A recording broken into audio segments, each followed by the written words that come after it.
తమిళనాడులో టీవీకే గెలుపు ఇంకా క్లియర్ కట్గా మాట్లాడుకోవాలంటే తమిళనాడులో విజయ్ విక్టరీకి క్రెడిట్ ఎవరైనా తీసుకున్నారో లేదో కానీ తెలుగు నేలలో మాత్రం వైసీపీ తీసుకుంది. వైసీపీ సోషల్ మీడియా దాన్ని ఒక రేంజ్లో ప్రచారం చేస్తోంది. జగన్మోహన్ రెడ్డికి అత్యంత సన్నిహితంగా ఉండటం వల్లే ఎన్నికల ప్రచారంలో జగన్మోహన్ రెడ్డితో ఉన్నటువంటి ఫోటో ఫ్రేమ్ పట్టుకోవటం వల్లే విజయం సాధించాడు అనే ప్రచారం చేస్తోంది. ఊళ్ళో పెళ్లికి కుక్కల హడావిడి ఎందుకు అని చెప్పి కౌంటర్ ఇస్తోంది టీడీపీ జనసేన సోషల్ మీడియా. ఈ నేపథ్యంలో అసలు ఎవరు నేల విడిచి సాము చేస్తున్నారు, ఎవరు నిజాన్ని తెలుసుకోలేకపోతున్నారు, తప్పు వైసీపీదా టీడీపీదా జనసేనదా అనేటువంటి దానిపై ఇన్ డీటెయిల్గా ఇన్ డెప్త్గా డిస్కస్ చేద్దాం. Let's invite political analyst KS Prasad గారు అంటూ the dial news hot seat with Vijay సాధు. ప్రసాద్ గారు నమస్తే. నమస్తే అండి. వారం రోజులు బట్టి సోషల్ మీడియాలో ఎక్కడ చూసినా మీరే ట్రెండింగ్లో ఉన్నారు. వైసీపీ సోషల్ మీడియా మిమ్మల్ని ఆడుకుంటోంది. మొన్నటి వరకు వాళ్ళు మిమ్మల్ని ఆకాశానికి ఎత్తేశారు. టీడీపీ ఎందుకో కాస్త వ్యూహాత్మకమైనటువంటి దూరమే పాటిస్తూ ఉంది. కంటెంట్లోకి వెళ్ళబోయే ముందు ఎక్కడ చెడింది, ఎక్కడ బెడిసి కొట్టింది వైసీపీతో మీకు? నాకేమీ చెడలే, నాకేం బెడిసుకోవట్లే. ఇప్పుడు మనం ఒక ప్రాస్పెక్టివ్ థింకింగ్లో లేకపోతే ఒక ప్రాస్పెక్టివ్ వే ఆఫ్ అనలైజ్ చేస్తున్నప్పుడు what the hell is taking place అన్న దాని మీద మీకు అవగాహన ఉందనుకోండి, ఏం చెప్తారు మీరు? ఏది తప్పు ఏది ఒప్పు అనేటువంటిది కరెక్ట్గా తేల్చుకుంటాం, చెప్తాం. అంతే కదా, తప్పేదో ఒప్పేదో చెప్తాం కదా ఓపెన్గా. ఇప్పుడు నేను క్లియర్గా చెప్పాను హెన్స్ఫోర్త్ నేను సాక్షికి వెళ్ళట్లేదని. దాని అర్థం ఏంటి? వెళ్ళట్లేదు అనటంలో రెండు ఉంటాయి. వాళ్ళు రావద్దనటము, లేకపోతే మీకు మీరే వెలివేయటము. ఏం జరిగింది దీంట్లో? నేను ఒక సీనియర్ జర్నలిస్ట్ అంటారు, నన్ను సీనియర్ అనలిస్ట్ అన్నారు మార్కెట్లో. గత అనుభవాల నుంచి గుణపాఠాలు నేర్చుకోకుండా వాడు వెరుబోగులలో ఉండడు కదా. నాకు కొన్ని ఛానల్లో జరిగింది ఏం జరిగిందో నాకు తెలిసినప్పుడు, ఇది ఒక ఇన్వర్టబుల్ సిచ్యువేషన్ స్ట్రైవ్ అవుతున్నప్పుడు ఎలా తీసుకోవాలో తీసుకోకూడదు. ఖచ్చితంగా అదే చేశాను నేను. రెండోది, నేను ఎందుకు మానానో నాకు ప్రశ్నకి సమాధానం క్లియర్గా తెలుస్తుంది. ఫ్రమ్ ద లాస్ట్ 5-6 డేస్ నుంచి విజయ్ దాని ఆవశ్యకత డిబేట్లు నడుస్తున్నాయి. నేను కూడా బుడంకేగల్లా అక్కడికి వెళ్ళాను అనుకోండి, నాకు అవసరం అది. సర్వసాధారణంగా మీరు ఒక ఛానల్కి వెళ్ళకూడదు అని చెప్పి అనుకుంటే, ఒకటి మీరు మనసులో పెట్టుకోవాలి, ఆ ఛానల్ నుంచి ఎవరైనా కాల్ చేస్తే నేను మీ ఛానల్కి రాను బాబు ఇక అని చెప్పాలి. కానీ ఆ ఛానల్కే వెళ్ళి మీరు వ్యతిరేక స్వరం వినిపించి నేను ఇక సాక్షికి వెళ్ళదలుచుకోలేదు అని చెప్పడం వెనుక ఏంటి వ్యూహం అంటున్నాను నేను చెప్తుంది అదే కదా సార్. నేను గతంలో కొన్ని ఛానల్కి వెళ్ళేవాడిని. నేను అట్లా తప్పేలా ఛానల్ అంటాను. అక్కడ నిలయ విద్వాంసుల వాద్యంలో నేను కూడా ఒక ప్యాటర్న్ పార్సల్స్ కింద ఉండేవాడిని. అప్పుడు నేను ఎప్పుడైతే రియలైజ్ అయ్యాను, ఇక్కడ ఈ రియలైజేషన్ నాకు 2 ఏళ్ళు పట్టింది. 2 ఏళ్ళు అనుకోండి. నా సాక్షి ప్రస్తుతం 2 సంవత్సరాలు 3 నెలలు 4 నెలలు ఉంటుంది, అంతకన్నా ఎక్కువ లేదు ఓవరాల్గా. మనిషిగా నేను కూడా రియలైజ్ అవ్వడం, కొన్నిసార్లు పీపుల్ లివ్ ఇన్ ట్రాన్స్ అని చెప్తూ ఉంటాం కదా. నేను ఆ ట్రాన్స్లోంచి బయటపడడానికి నేను క్లియర్గా మార్కెట్లో ప్రతి ఒక్కడు నన్ను వైఎస్ఆర్సీపీ అనలిస్ట్, వైఎస్ఆర్సీపీ సాక్షి ఛానల్లో పనిచేస్తావా అనే ప్రశ్న తప్ప ఇంకోటి నా దగ్గర ఎవడో ఉత్పన్నం కావట్లే బయట. ఓకే. సో ఇక్కడ నేను ప్రతిసారి ఏంటిది అన్నప్పుడు ఒకసారి నన్ను ఇంట్రాస్పెక్ట్ చేసుకోవాలి అక్కర్లేదు. నేను చేసుకున్నప్పుడు ఏమవుతుందని నాకు ఎక్కడి నుంచి డ్యామేజ్ జరుగుతుందో దాన్ని నేను ఖచ్చితంగా అడ్రస్ చేయాలి. అట్లీస్ట్ వాళ్ళకి కాకపోయినా నా అంతటి నేను అడ్రస్ చేసుకోవాలొద్దా? That's why I taken a call not to go. Okay. నాకు ఈ 10 రోజులు బట్టి ప్రశాంతంగా ఉన్నాను. మీకు పర్సనల్గా డ్యామేజ్ జరుగుతోంది, మీ రెప్యుటేషన్కి ప్రాబ్లం వస్తుంది, అది మీరు తెలుసుకున్నారు. ఓకే. వైసీపీలో కొంచెం నాకు దగ్గరగా ఉండేటువంటి క్యాడర్ కానీ ఫ్రెండ్స్ కానీ వాళ్ళు అంటూ ఉంటారు ఒక మాట, మీరు అది నిజమో కాదో చెప్పండి. వైఎస్ జగన్మోహన్ రెడ్డికి డ్యామేజ్ చేయటంలో ఎక్కువ ప్రధాన పాత్ర పోషించేది సాక్షినే అంటారు, పేపర్ అండ్ ఛానల్ అంటూ ఉంటారు. మీరు ఏకీభవిస్తారా దీంతో? అంటే నేను డ్యామేజ్ అండ్ ప్రాస్పెక్టివ్లో అంటే జగన్మోహన్ రెడ్డి చేసిన పనులు చూపించడంలో వెనకడుగా ఉంటారు, చేసినవి చెప్పుకోవడంలో చెప్పుకోవడంలో జగన్మోహన్ రెడ్డి గారు వెనకబడ్డారని ఆయనే చెప్పుకున్నారు. చూపించడం వీళ్ళకే వచ్చిన కష్టం ఏంటి? చూపించడం జరగలే. ఆయన చేసిన పనులు మాకు చూపించాలి కదా. ఇప్పటికీ మెడికల్ కాలేజీలు బొమ్మలే. ఇవి మాట్లాడితే చాలా ఉంటాయి సార్, అవద్దు. నేను అంటుంది ఏంటంటే ప్రజెంట్ నేను ఒక డెసిషన్ ఎందుకు తీసుకున్నానంటే, it is not the question of against certain things, it is a question of situation. First నేను నిలబడగలిగితే తర్వాత ఏదైనా. ఇప్పుడు నాకు రోజు యుద్ధమే చేస్తున్నాను నేను, నాకు అవసరం అది. కొండవలు వేసుకున్న వాళ్ళు హ్యాపీగా అధికార ప్రతినిధులు వాళ్ళ సెట్ ఆఫ్ పీపుల్ ఓన్లీ సాక్షికి వెళ్ళి అటెండెన్స్ చేయించుకుని ఇంటికి వెళ్ళిపోతున్నారు. నేను బయట నిరంతరం మీలేటోళ్ళతో నేను రోజు యుద్ధాలు చేస్తున్నాను. నిన్నటిదాకా నాకు మీ మీద మీకు కూడా నా మీద ఒపీనియన్ ఏంటి? ఆయన YSRCP your taken me as granted. మీకు నాకున్న ఎప్పటి నుంచో ఉన్న దీంట్లో మీరు అక్కడి నుంచి సంబంధాలు ఉన్న ఛానల్ నుంచి బయటకు వచ్చిన తర్వాత మీ ముసుగు తొలగిపోయింది. మరి అలాగే నాకు సంబంధాలు ఉన్న ఛానల్తో నేను బయటకు వచ్చిన తర్వాత నా ముసుగు తొలగాలి కదా. ఖచ్చితంగా తొలగాలి. ఇప్పుడు ఎండ్ ఆఫ్ ద డే నేను ఒక జర్నలిస్ట్ని, మీరు ఒక జర్నలిస్టు. ఇప్పుడు మనకు ముసుగు ఒక దగ్గర ఉన్నప్పుడు కంటిన్యూస్గా ముసుగే పడుతున్నప్పుడు ఆ ఫ్లేవర్ నుంచి బయటకు రావాలంటే ఏదో ఒకటి మార్గం ఎంచుకోవాలా అక్కర్లేదా? ఎగ్జాక్ట్లీ. ఇప్పుడు ఇంకోటి అక్కడ ఒక డిస్పారిటీ ఉంటుంది. ఒకడికొకలాగా యాడిస్టిక్. అది నచ్చితే ఒకలాగే యాడిస్టిక్, నచ్చపోతే ఒకలాగే యాడిస్టిక్. పిలిచి అవమానిస్తారా? అవమానిస్తే అక్కడే తోలు తీసేస్తాను, నాతో పెట్టుకుంటారు. చాలా డేంజర్ అలాంటి విషయాల్లో. నేను అలాంటివి ఎంటర్టైన్ చేయను, అంత ఛాన్స్ ఇవ్వను వాడికి. నేను మోమాటం లేకుండా ఉన్నది చెప్తాడు. ఎవడైనా నాకు అనవసరం. నేను నరేంద్ర మోడీ అయినా ఒకేలా విశ్లేషణ ఉంటుంది, చంద్రబాబు నాయుడు అయినా ఒకేలా ఉంటుంది, జగన్మోహన్ రెడ్డి అయినా ఒకేలా ఉంటుంది, ఈవెన్ హరియారాధుడు అయిన పవన్ కళ్యాణ్ లాంటి వాడికి కూడా నేను ఒకే ట్రీట్మెంట్తో ఒకేలా బేస్ చేసుకునే మారుతాను. ఎప్పుడు నా బేస్ లైన్ ఎప్పుడు మారదు. ఇప్పటిదాకా ఏంటంటే సార్, నేను ఒక ఆబ్లిగేషన్ టైప్లో మార్కెట్లో నలిగాను. I doesn't want to have that obligation. నాకు ఉన్న ఆబ్లిగేషన్ ఒకటి సాక్షికి వెళ్ళను. మన get rid of that obligation, why should I? Okay, సాక్షికి వెళ్ళరు, ఓకే. మిగతా ఛానల్స్లో ఉన్నప్పుడు వైసీపీ తప్పులని, జగన్మోహన్ రెడ్డి తప్పులని ఎండగడతారా, లేకపోతే కాస్త సాఫ్ట్ టోన్స్తో ఉంటారా? సార్ ఒకటి తప్పుని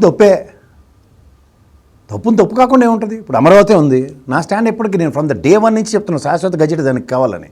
then why the hell I need to change my stand? ఖచ్చితంగా ఆంధ్రప్రదేశ్కి ఒక రాజధాని ఉండాలి, అమరావతి అయ్యి ఉండాలి, లేకపోతే ఇంకేదైనా. అమరావతి కాకపోతే ఇంకోటి అవునండి. జగన్మోహన్ రెడ్డి గారు చెప్పిన 3 రాజధానులు అవునండి, లేకపోతే ఇప్పుడు రాయలసీమలో పెడతాను అమ్మనండి, అమరావతి రాజధాని కాదని చెప్పి ప్రూవ్ అవునండి sir. Then will talk about it till such time. ఒక అనాథలాగా నేను 2 విషయాలు చెప్తాను సార్. ఒకటి, నాకు పెళ్ళి అయిన తర్వాత ఇల్లరకం అల్లుడుగా పోవడం ఒకటి, అప్పుడు నా ఐడెంటిటీ పోద్ది. రెండోది, నన్ను ఎవడ దత్తత తీసుకుంటే నా ఐడెంటిటీ పోద్ది. ఈ 2 కానప్పుడు నేను I may need to speak about my identity or not. The end is nothing but Amaravati of state కదా.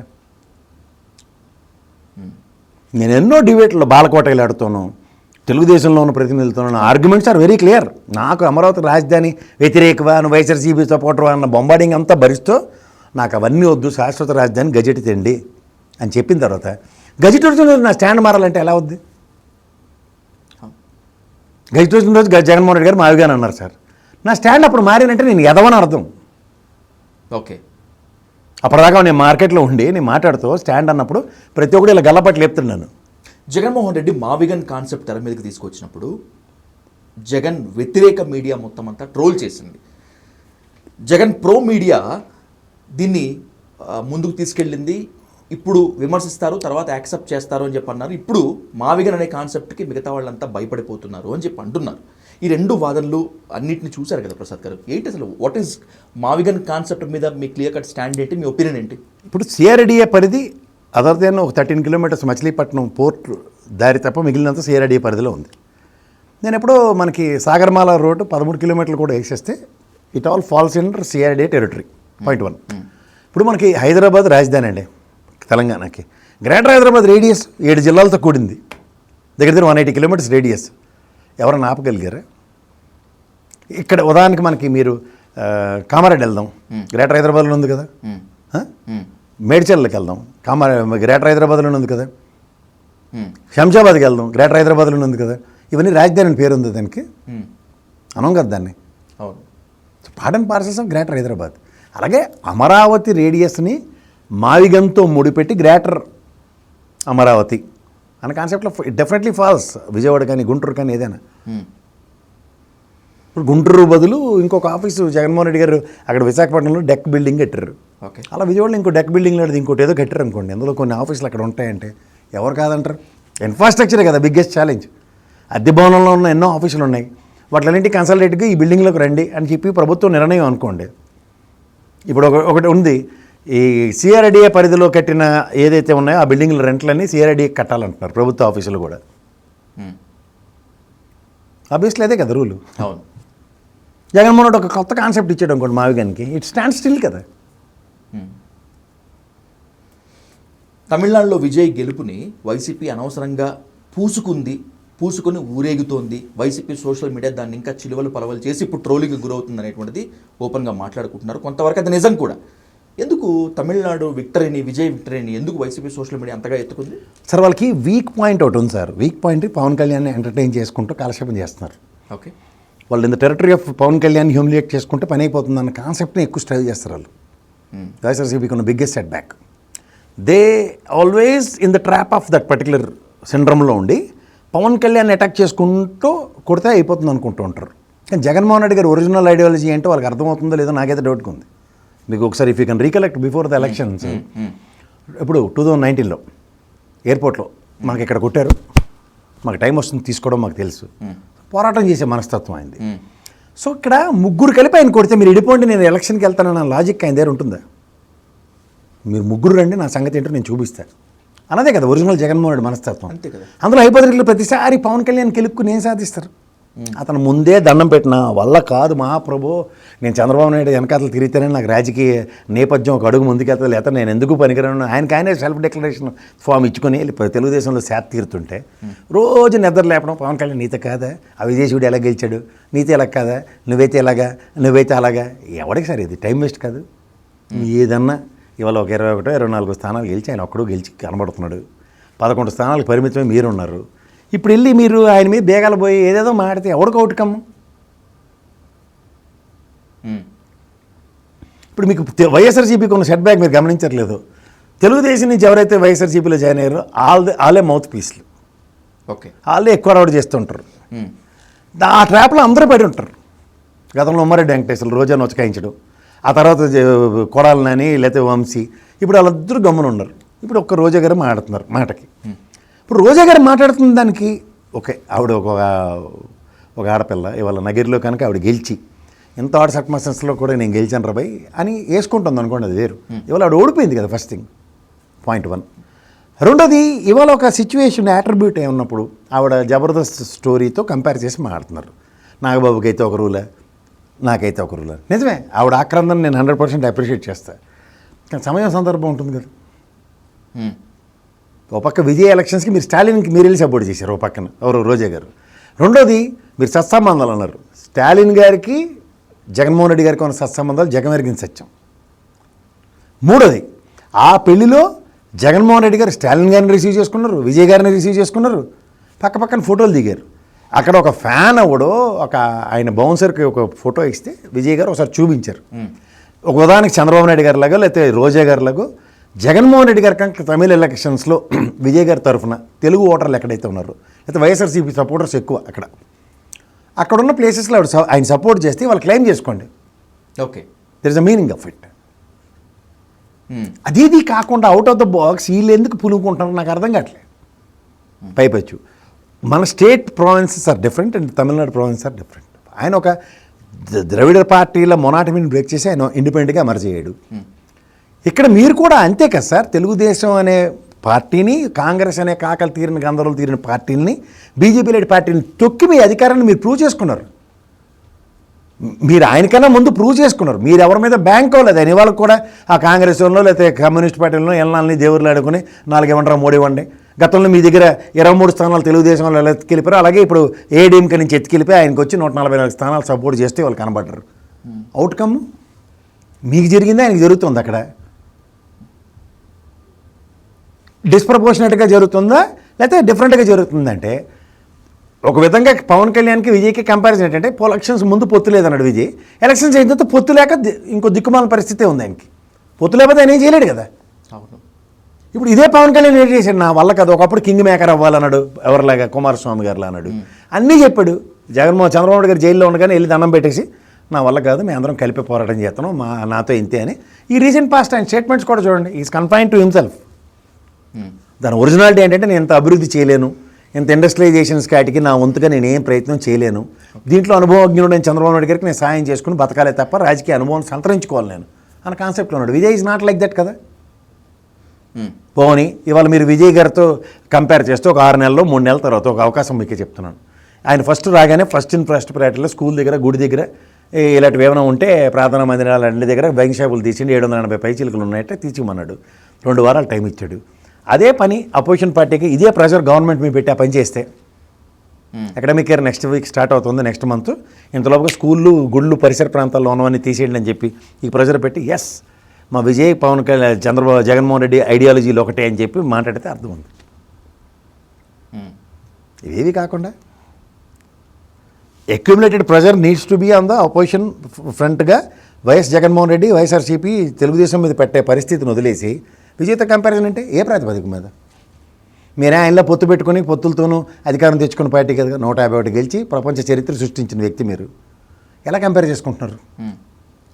ఓ ప్యాంటు షర్ట్ వేసుకోగలను ఆయన ఏడు చేసాడు. ప్యాంటు షర్ట్ ఎలక్షన్ అవగానే అవుతుంది రామారావు చూడండి క్యాప్ కొంత కాకి డ్రెస్తో క్యాంపెయిన్ చేసి ఎలక్షన్లు అయిపోగానే తెల్ల పంచె పెట్టుకుని ప్రమాణ స్వీకారం చేశాడు. ఆయన కూడా అంతే బ్లాక్ ప్యాంట్ వైట్ షర్ట్ వేసుకుని కోట్ వేసుకుని బ్లేజర్ వేసుకుని చక్కగా ప్రమాణ స్వీకారం చేశాడు.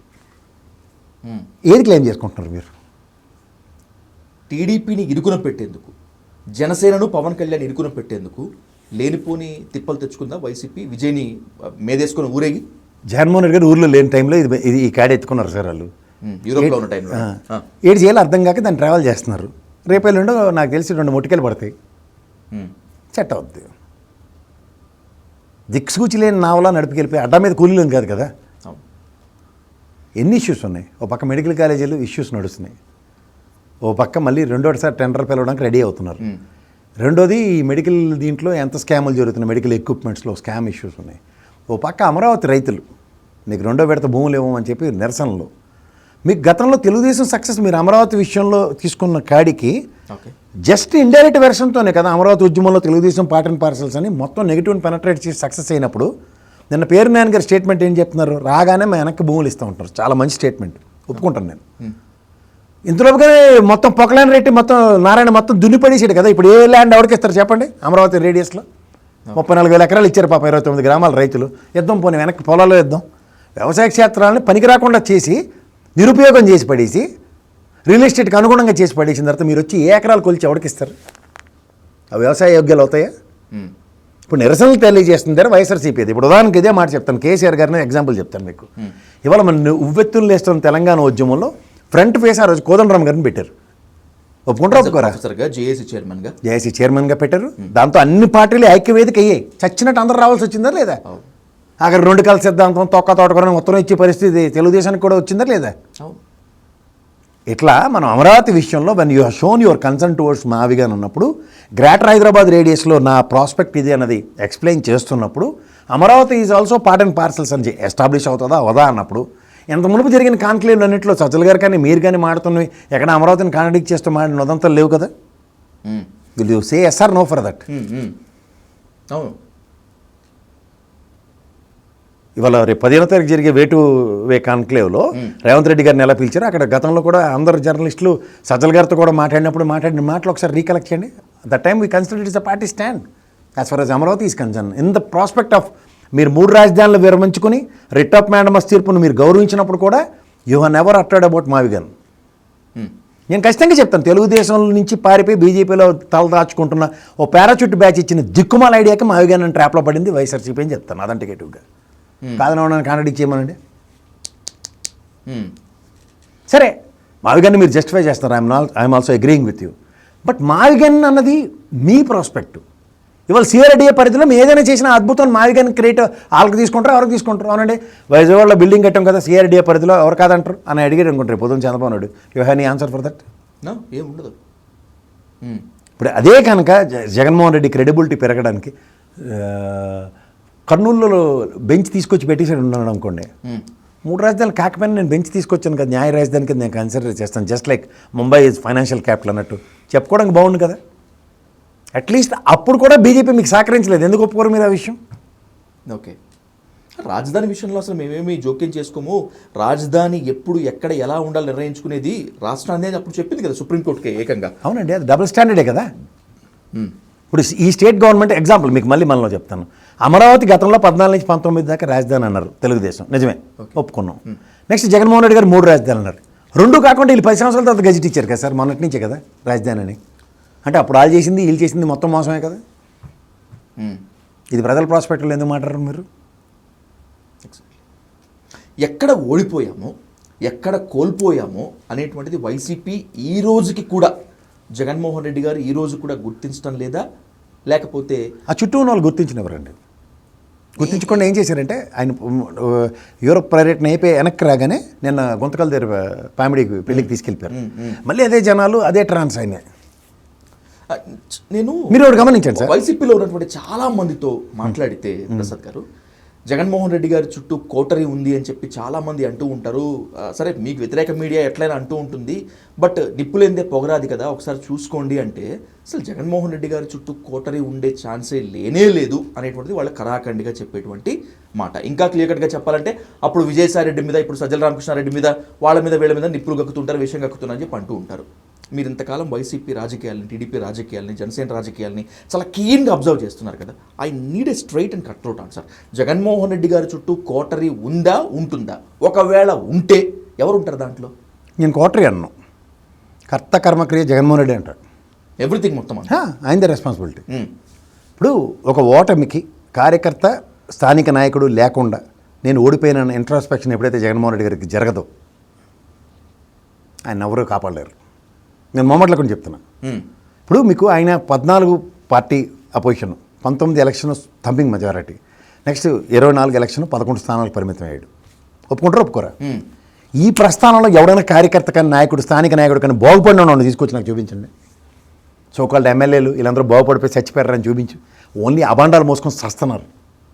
ఎవరో ఒక 4-5 వేల మీద లెక్కటొచ్చి తప్ప 190 మంది వైఎస్ఆర్సీపీలో అడుగు తినిపోయిన వాళ్ళు ఉన్నారు, సర్వనాశనం అయిన వాళ్ళు ఉన్నారు. ఆయన పార్టీ పెట్టిన నుంచి లాయలిటీ చూపించుకుంటూనే ఉన్నారు ఆయనకి. ఇప్పుడు ఎవడైనా సరే, ఇప్పుడు తెలుగుదేశం ఉందండి గవర్నమెంట్ ఉన్నప్పుడు నీరు చెట్టు శుభ్రంగా అలల కోసం పథకం, ఇప్పుడు నీరు చెట్టు తొట్టే జనసేన వాళ్ళకి కూడా పథకం, అది మీరు గమనించట్లేదు. అలా మీరు జగన్మోహన్ రెడ్డి గారు వచ్చిన తర్వాత కార్యకర్తలకు కానీ స్థానిక నాయకులకు కానీ ఒక పథకం చూపించండి. ఇప్పుడు లిక్కర్ షాపులన్నీ ఆలకే వేలాలు ఇచ్చుకున్నారు, జగన్మోహన్ సత్యం. బెల్ట్ షాపులు వాళ్ళే పెడుతున్నారని చెప్పారు. అన్నీ ఫ్యాక్ట్స్ ఒప్పుకోరాళ్ళు, మనం చెప్పినా వినరు. అలా నువ్వు కార్యకర్తల కోసం పలానా బృహత్తర కార్యక్రమం ఒకటి చేసాం వైఎస్ఆర్సీపీ ఆయిల్లో చెప్పమనండి. వాళ్ళు కార్యకర్తలు కాకుండా వాలంటీర్లు మీరే ప్రతిష్ఠించారు. వాళ్ళు గర్వంగా చెప్పుకుందే డీబీటీ, డైరెక్ట్ బెనిఫిషియరీ ట్రాన్స్ఫర్. 2,70,000 అదే గ్యాప్ పెంచింది కదా. అదే యూరోపియన్ లోకల్ క్యాడర్ కి పార్టీకి చాలా చెప్తుంది. అదే సార్ యూరోపియన్ గుడ్ గవర్నెన్స్ అదే. ఓకే, కేతిరెడ్డి ఒక ఎర్రబోగులో ఉన్నాడు, గ్యాప్ ఉంది కదా, పొలోమని పొద్దున్న కారు వేసుకొని మిఠాయిలు పంచుకుంటూ చాక్లెట్లు పంచుకుంటూ తిరిగేడు పిల్లలందరికీ. నేను డైరెక్ట్గా చెప్తున్నా, ఆయనకి ఏ పనైనా వాలంటీర్ అడగకుండా పని అయిందా? వాలంటీర్ చేయనని చెప్పాడు, ఏ పని అవ్వలేదు ఆయనకి. కార్యకర్తకి ఇవ్వలే, స్థానికులకి ఇవ్వలే, నాయకులకి ఇవ్వాలి. ఆయన నాయకుడిగా ఆ గుడ్ మార్నింగ్ ధర్మవరంలో ఎంతమంది పక్కన ఉన్నా కూడా ఏమైంది? అందరున్నా కూడా ఆయన పిఏని అడిగేవాడు, ఆ పిఏ ఇంకోని అడిగేవాడు, లాస్ట్కి అందరూ తెలిసి ఆ వాలంటీర్ నిలబెట్టి అడిగేవాడు. ఆడ మా సార్ ఒప్పుకోవట్లేదు సార్, ఇది కుదరదు సార్, ఇది జరగదని చెప్పాడు తప్ప అవుట్ ఆఫ్ ద బాక్స్ ఏమైనా చేసాడా? చేయలేకపోయారేమో. ఇదే ఎగ్జాంపుల్. చేయలేకపోయారా కాదు, సిస్టమ్ డ్రైవ్ చేశాడు ఆయన. జగన్మోహన్ రెడ్డి అనే వ్యక్తి చేసింది సిస్టమ్ డ్రైవ్ చేశాడు. సిస్టంలో పాత్రలు ఎవరున్నారు? కల్పిత పాత్రలు ఉండరు. కల్పిత పాత్రలు పార్టీ నమ్ముకునే కార్యకర్తలు, నాయకులు ఉంటారు. వాళ్ళు నిరంతరం నిక్కచ్చిగా పార్టీకి సేవ చేసేదానికి, ప్రజలకు సేవ అన్న కార్యక్రమంలో వాళ్ళతో పాటు పార్టీ వెళ్ళే కార్యక్రమం ఉంటుంది. ఇది original monotony of any political scenario. ఈయన యూరోపియన్ స్టైల్లో అడ్మినిస్ట్రేషన్తో పని అయిపోతుంది అనుకుంటే అడ్మినిస్ట్రేషన్కి రెసిప్రోకేటివ్గా అందుకున్న ప్రజలు 40% ఓట్లు వేశారు, మిగిలిన లేరు. 60%లో వీళ్ళ నాయకులు ఉన్నారు, వీళ్ళ కార్యకర్తలు ఉన్నారు. ఆడవిడ ప్రశాంత్ కిషోర్ గారి తల్లి తగిలిసిన ఋషి అనే పనికిమాలేదో ఇచ్చిన ఐడియాకి కార్యకర్తలకి లోకల్ నాయకులకి సంబంధం లేదని చెప్పి ట్రాప్లో పడిన జగన్మోహన్ రెడ్డి వల్ల మొత్తం కార్యకర్తల నాయకులు నష్టపోయారు. ఎవరైనా పాదయాత్ర చేశాడు, బ్రహ్మాండమైన సొల్యూషన్స్ ప్రజలకు ఇచ్చాడు. రేపు పాదయాత్ర చేసాడు అనుకోండి, బ్రహ్మాండమైన సొల్యూషన్స్ ప్రజలకు ఇస్తాడు. కానీ మళ్ళీ నాయకులు కార్యకర్తలకి మళ్ళీ పోపులో మేము పాటలు పాడుకోవడమే కదా. ఇప్పుడు ఆయన మీకు ఒక విషయం చెప్తాను సార్, ఇవాళ విజయ్ ఉన్నాడు, సినిమాటిక్గా ఆయన హీరో. పొలిటికల్ ఏరాలో ఎంటర్ అవుతున్నప్పుడు కొత్తదనం ఏదైనా చేస్తాడనేది సినిమా ప్లస్ కొత్తదనం యాడ్ అయ్యి ఆయన ఇవాళ గెలిచాడు. ఓకే, ఉదాహరణకి 140 స్థానాలు అనుకుంటాను, ఇఫ్ ఐఎమ్ నాట్ రాంగ్, ఒక 3,000-4,000 మెజారిటీలతోనే గెలిచాడు. అది పొలిటికల్ ఏరాలో యాడ్ అయింది. జగన్మోహన్ రెడ్డి అనే వ్యక్తికి పొలిటికల్ ఏరాలో ప్రజలు ప్రతిష్ఠించుకున్న నిజమైన హీరో అయిన మాస్ హీరో. ఒప్పుకుంటారా ఒప్పుకోరా? మాస్ హీరోకి రాజకీయ ఈక్వేషన్స్ ఎక్కడ యాడ్ అవుతున్నాయి చూసుకోమనండి.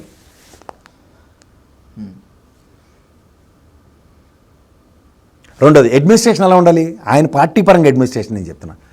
కళ్ళ ముందు లాస్ట్ ఎలక్షన్కి 40 లక్షల ఓట్లు ఎత్తేసారు. మమతా బెనర్జీకి 90 లక్షల ఓట్ల పైచీలకి ఎత్తేసి ఎలక్షన్ అయింది కదా. ఈయనకి కూడా ఈయన గవర్నమెంట్లో 40 లక్షల ఓట్లు ఎత్తేసారు. అనధికారిక సర్ జరిగిందా? సర్రా దాని తాతయ్య జరిగింది ఇక్కడ. ఈయన దగ్గర నుంచి ప్రతిస్పందన ఏది? ఓకే, అంటే పార్టీ విజయసాయి రెడ్డి అప్పుడు చూసేవాడు, తర్వాత ఎత్తుకుపోయింది. విజయసాయి రెడ్డి కూడా తప్పించారు. తర్వాత ఎవడు ఇప్పటికి దాని మీద ఇంట్రాస్పెక్షన్ లేదు. మొన్న సజ్జల్ గారు ఏదో మాట్లాడుతూ దీని మీద ఒక కార్యాచరణ రచిస్తున్నాం, ఇలా ఉంటుందని చెప్పి నేను విన్నాను. అది దేనికి సంబంధించట? ఇదేట ఎలక్షన్స్, ఓట్లు, దాని ఆవశ్యకత. నిండా మునిగిపోయిన తర్వాత ఆల్రెడీ ఎత్తుపోయింది, 2 ఏళ్ళు గడిచిపోయింది. వాళ్ళ అధికారంలో ఉండి వాళ్ళు ఇంకెంత గేమ్ చేసి ఉంటారు. ఈ వ్యవస్థాగత లోపాలే కదా ఉన్నాయి, చాలా ఉన్నాయి. అంటే పార్టీ నిర్మాణం, పార్టీలో ప్రతి క్యాడర్ని పరిరక్షించడానికి. ఇప్పుడు తెలుగుదేశంలో టీడీ జనార్దన్ ఉంటాడు, is a trouble shooter. Chandrababu Naidu గారి దగ్గరికి వెళ్లకుండా బాక్రానంగా ఆనకట్ట అంటుకుని రేరెస్ట్గా ఒక 2-3 కేసులు పంపిస్తారు పైకి. వాళ్ళ ప్రక్షాళనలో ఉంది. ముందు ఒక సోదరు ఉండేవాడు, ఏదో VVV సోదరు, ఒక పెద్ద ఆయన కంటెట్టేసాడు అని చెప్పి తన్ని అవతలి శ్రీశారు. అలా ఇక్కడెక్కడేం జరిగిందా? ఇప్పుడు నేను ప్రతిష్ఠించిన సుబ్బారెడ్డి, విజయసాయిరెడ్డి, సజ్జల రామకృష్ణారెడ్డి, వీళ్ళ ముగ్గురులో విజయసాయిరెడ్డి ఆయన బయటికి పోయాడు. ఉన్నోళ్ళు వీళ్ళిద్దరు, ఉన్నోళ్ళని రీప్లేస్ చేసావు, ఏదో తర్వాత విషయం. వీళ్ళ వల్ల నాకు కోఆర్డినేషన్ జరగట్లేదంటే తప్పెవరిది? ఎగ్జాక్ట్లీ. అంచేత ఇందులో పొలిటికల్ ఏరాలో ఒక రీజనల్ పార్టీలో ఇంకొకడెవడో డ్యామేజ్ చేయడానికి ఎవరు ఉండరు. కర్త కర్మక్రియ అధినాయకుడే. తప్పు చేసినా ఉప్పు రిషి గారు చెప్పాడు, కార్యకర్తలు అక్కర్లే, తొక్కక్కర్లే, తోటకోగరక్కర్లే, మనం ఇది యూరోపియన్ డెమోక్రసీలాగా కొత్త అద్భుతం సృష్టిస్తాం, భరతనే నేను సినిమా క్లైమాక్స్ డైలాగ్ లాగా నాయకుడు లేని సమాజం నిర్మించేద్దాం అంటే పక్కెళ్ళి ఆడుకుంటారు ప్రజలు. Ground level is different from Tollywood కదా. సో ఈ ట్రాప్లో పడింది ఎవరు? జగన్మోహన్ రెడ్డి కదా, నేను కాదు కదా. ఋషి అనే దైద్యుని తెచ్చి నెత్తి పెట్టుకుంది ఎవడు? ఆయనే, నేను కాదు కదా. మీరేం అవ్వలేదు కదా. అయితే ఇప్పుడు సజ్జల్ గారు తీసుకొచ్చి చేతులు అప్పచెప్పలే కదా. ఆయన ఏమనలేక పోయిన ఏదో తిట్టలేక సజ్జల మీద పడిపోతున్నారు అందరూ. అమాయకంగా దొరుకుతాడు కదా. ఆయన మాత్రం ఏడు చేస్తాడు. జగన్మోహన్ రెడ్డి పిలిచి టాస్క్ ఇస్తాడు, ఆ పని చేస్తాడు. వెళ్ళి పలానా వాడికి ఆట చెప్పు, ఆ నియోజకవర్గంలో ఇలా కార్యాచరణ కావాలి ఇలా అంటాడు, అది డెలివరీ చేస్తాడు. ఆ కార్యాచరణ చెప్పిన దానికి అవరోధాలు ఉన్నాయి సార్, వాళ్ళు రిప్రజెంటేషన్ ఇచ్చారు ఇలా అని చెప్పి జగన్మోహన్ రెడ్డికి ఇస్తాడు, లేకపోతే తీసుకెళ్ళి పోస్ట్ ఆఫీస్కి వెళ్ళి మావిగన్లో ఉత్తరం వేస్తాడు ఆయన. చెప్పండి. జగన్మోహన్ రెడ్డి చూసి ఏం చేయాలి? ఈ ల్యాప్సెస్ ఉన్నాయా, ఈ ఫ్లాస్ ఉన్నాయా, how I need to address అని చెప్పి మళ్ళీ కూర్చోపెట్టి కార్యక్రమం పిలిచి ఆ లీడర్స్ 4 పిల్లండి, దీని మీద మన కార్యాచరణ ఇది కాబట్టి దీనికి ఎగ్జిక్యూషన్స్ ఎట్లా, మనం ఏదైనా చెప్పింది ఎక్కడైనా ఉందా? అప్పుడు కదా సజ్జల ఫెయిల్యూర్ని ఎస్టాబ్లిష్ చేయాలి. రైట్. ఒక ఇంపార్టెంట్ ప్రశ్నతో ముగిస్తాను ప్రసాద్ గారు. కూటమి మీద వ్యతిరేకత వచ్చేసింది, ఇప్పటికిప్పుడు ఎన్నికలు జరిగితే మేమే అధికార పీఠం ఎక్కుతామని చెప్పి ఈ రోజుకి చెప్తున్నారు జగన్మోహన్ రెడ్డి నుంచి వైసీపీ క్యాడర్ వరకు. ముందు మీరు భ్రమల్లోంచి బయటికి రండరా బాబు, మీ పార్టీ పుట్టి మునిగిపోకుండా కాపాడుకోండి అని చెప్పి నేరుగానే మాట్లాడుతున్నారు టీడీపీ జనసేన నేతలు. ఒకవేళ నిజంగా జగన్ మారాల్సి వస్తే ఏం మార్చుకోవాలి? ఆయన ఏం మారక్కర్లేదు సార్. ఫస్ట్ కార్యకర్తలకి ఇప్పుడు నాకు తెలిసి ఒక 25 పార్లమెంట్ నియోజకవర్గాలు ఉన్నాయి. అందులో 7 అసెంబ్లీ సెగ్మెంట్లు ఉంటాయి. ఒక నాయకుడు చుట్టూ, ఇన్ఛార్జి చుట్టూ ఎంత లేదన్న మండల స్థాయి నుంచి గ్రామ స్థాయి దగ్గర నుంచి 1000-1500 మందికి మించి ఉండరు.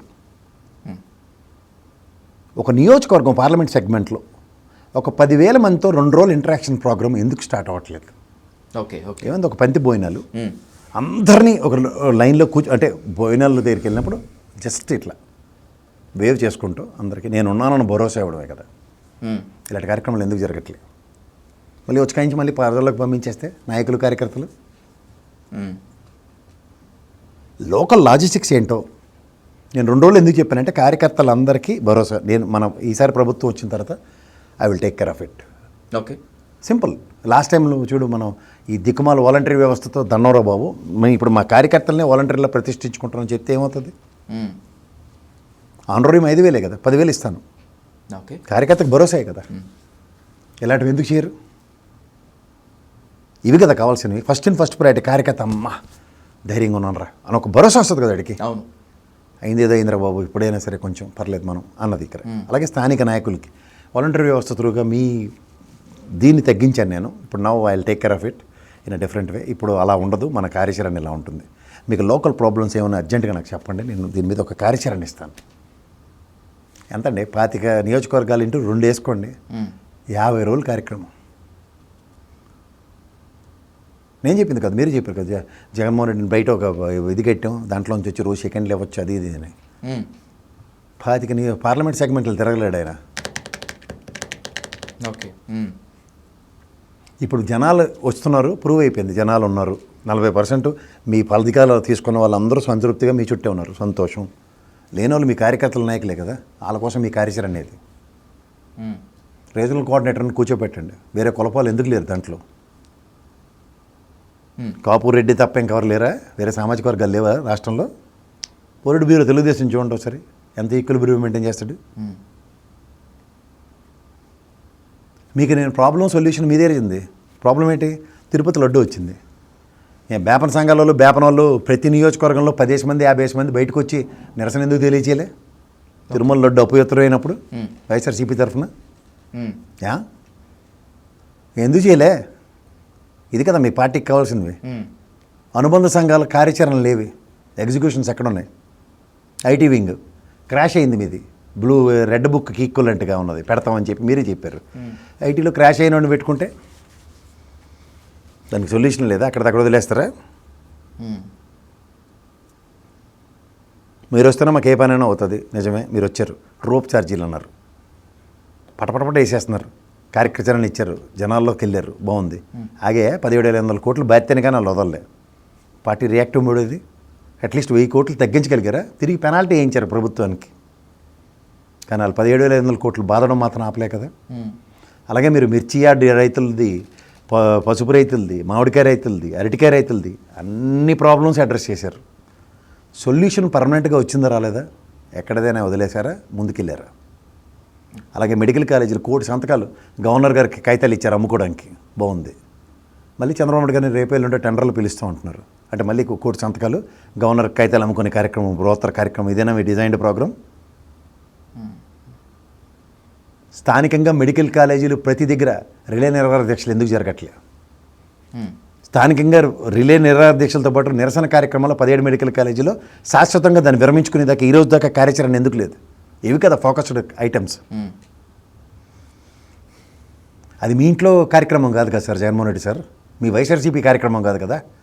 వైఎస్ఆర్సీపీ చారిటబుల్ ట్రస్ట్ కడుతున్న హాస్పిటల్కి ఈ ప్రభుత్వం అవరోధం క్రియేట్ చేస్తుందన్న కాన్సెప్ట్ కాదు కదా. ప్రజాధనంతో ప్రజల కోసం నిర్మించబడే ఆస్తి అది, శాశ్వత ఆస్తి. దీని మీద ప్రజల్ని, మీ వైఎస్ఆర్సీపీ శ్రేణుల్ని సమాయత్తం ఎందుకు చేయలేపారు?